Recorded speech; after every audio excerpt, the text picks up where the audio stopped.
Korang pernah tak tiba-tiba alergik, eczema, gatal-gatal, tangan ni sampai luka tapi tak tahu punca kenapa jadi macam tu? By the way, korang tahu tak eczema tu apa? Eczema ni dia adalah sejenis penyakit kulit yang menyebabkan keradangan, gatal, kulit kering, menggelupas, kemerahan dan bersisik. Penyakit yang berkaitan dengan tindak balas hypersensitif pada kulit, which is kulit adalah organ terbesar pada tubuh kita as manusia. Ada beberapa jenis eczema, antaranya atopic dermatitis. Ini biasa terjadi di kalangan baby dan kanak-kanak. Contoh macam dekat dalam gambar ni yang korang tengok, kemerahan dekat pipi baby.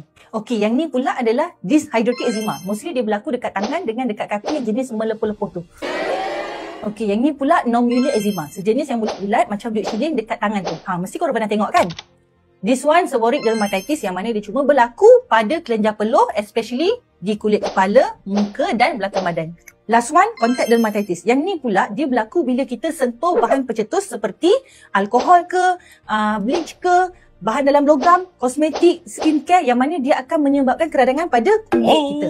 Okey, yang ni Kak Lin nak highlight sikit. Okey, yang mana sebenarnya ramai yang masih tak sedar yang dia sebenarnya kulit sensitif tapi masih juga nak menggunakan bahan kimia dalam kehidupan seharian. Contoh macam sabun pencuci lantai, cuci pinggan, apa lagi, sabun basuh baju, multi-purpose cleaner. Okey, yang ni semua boleh buatkan kulit kita merah, gatal, pedih. Dan kadang tu sampai nanah tau. Jadi sebab itulah kami di BioQueen cipta formula organik yang bebas bahan kimia dan selamat untuk pesakit eczema. Tak ada bau langsung dan tak ada bahan yang buat kulit meradang. So guys, tolonglah hentikan guna produk chemical. Cintai keluarga, kulit dan alam sekitar.